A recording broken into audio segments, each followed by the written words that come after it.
17 प्रतिनिधि सभा निर्वाचन 2082 मा प्रत्यक्षतर्फ निर्वाचित महिला सांसदको संख्या कति रहेको छ त भनेर सोधेको छ है।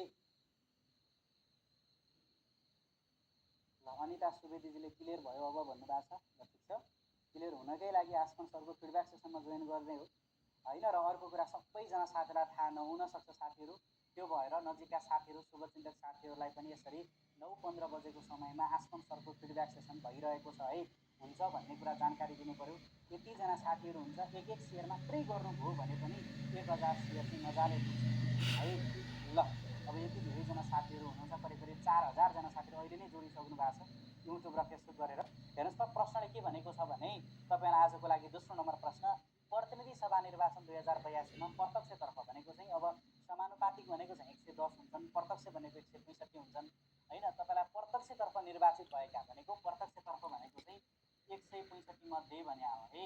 प्रत्यक्ष निर्वाचन प्रणाली 165 हो। 165 मध्ये निर्वाचित महिला संसदको संख्या कति रहेको छ भनेर 14 जना, 15 जना, 16 जना र 17 जना गरेर 4वटा विकल्प दिएको छ। अब यो 165 वटा सदस्य मध्ये तपाईले के बुझ्नु पर्यो भने स्वतन्त्र सदस्य चाहिँ 1 जना मात्रै हो यो वर्ष है। प्रतिनिधि सभा निर्वाचन 2082 मा प्रत्यक्षतर्फ निर्वाचित स्वतन्त्र सदस्य भनेको 1 जना मात्रै। स्वतन्त्र सदस्य चाहिँ 1 जना हुन्। 1 जना भनेको को त महावीर पुन हैन, स्वतन्त्र 1 जना त्यो चाहिँ महावीर पुन म्याग्दीबाट उम्मेदवार हुनुभएको महावीर पुन हैन। त्योभन्दा पूर्व मन्त्री पनि हुनुहुन्छ महावीर पुन चाहिँ 1 जना, जुन चाहिँ स्वतन्त्र सदस्य 1 जना मात्रै महावीर पुन भन्ने कुरा बुझ्नु पर्यो।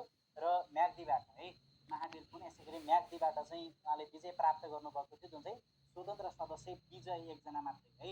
विजय चाहिँ 1 जना मात्रै भन्ने कुरा बुझ्नु पर्यो। र प्रश्नले चाहिँ महिला सोधेको छ र महिला भनेको चाहिँ 14 जना हो। त्यो 14 जना मध्येबाट कङ्ग्रेसबाट 1 जना र रासोपाबाट 13 जना गरेर चाहिँ यो पटक रासोपाबाट 13 जना हो महिला हैन। 13 जनाले जितेकी उम्मेदवारहरू मध्ये महिला सदस्यले। र नेपाली कांग्रेसबाट है, नेकाबाट नेपाली कांग्रेसबाट चाहिँ 1 जना गरेर चाहिँ नेपाली कांग्रेसबाट 1 जना माननीय र रासोपाबाट 13 जना माननीय गरेर जम्मा 14 जना माननीय भनेको चाहिँ 165 जना मध्ये महिला भनेको 14 जना मात्रै है त।